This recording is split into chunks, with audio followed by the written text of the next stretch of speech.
மணி 6 ஆயிடுச்சுடா. வெளிய எங்கனா போய் சாப்பிட்டு வந்துடலாம். கிளம்பு. இரு இரு. எதுக்கு ரெஸ்டாரண்ட் போற? ஸ்விக்கி ஜொமேட்டோல ஆர்டர் பண்ணா வீட்டுக்கே வந்து டெலிவர் பண்ண போறாங்க. பத்தாததுக்கு டிஸ்கவுண்ட்ஸும் நல்லா ஆன்லைன்லயே கிடைக்கும். அப்படியா என்ன? பாத்துருவோமா? இப்ப ஏ டு பில ஒரு சவுத் இந்தியன் மீல்ஸ் வந்து உனக்கு 160 rupees வரும். நீ நேர்ல போய் சாப்பிட்டனா, அதுவே நீ ஸ்விக்கில இருந்து ஆர்டர் பண்றப்போ உனக்கு அதே A to B South Indian மீல்ஸே 220 rupees வந்துடும். இது மட்டும் இல்லாம நீ செக் அவுட் போனதுக்கு அப்புறமா அங்க உனக்கு டெலிவரி ஃபீ ₹2 ஸ்டார்ட் ஆகி இன்னைக்கு ₹6 வரைக்கும் போயிருக்கிற பிளாட்ஃபார்ம் ஃபீ, அது கூட ஜிஎஸ்டி அண்ட் ரெஸ்டாரண்ட் சார்ஜஸ்ன்னு சேர்த்து உனக்கு பிரைஸை ஹைக் பண்ணி விட்டுருவாங்க. நம்மளனா செக் பண்ணி பாரு.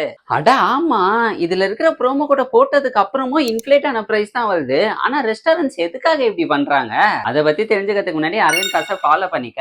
ஆர்டர் வேல்யூல இருந்து 15 to 35% வரைக்கும் ரெஸ்டாரண்ட்ஸ் கிட்ட இருந்து ஸ்விக்கி ஜொமேட்டோ வந்து கமிஷனா சார்ஜ் பண்ணுவாங்க. இதை நிறைய ரெஸ்டாரண்ட்ஸால அஃபோர்ட் பண்ண முடியாததுனால அவங்க பிரைஸை இப்படி இன்ஃபிளேட் பண்ணி ஆன்லைன்ல விற்கிறாங்க. அப்பதான் அவங்களோட பிசினஸ்மே கட்டுப்படி ஆகுன்றதுனால.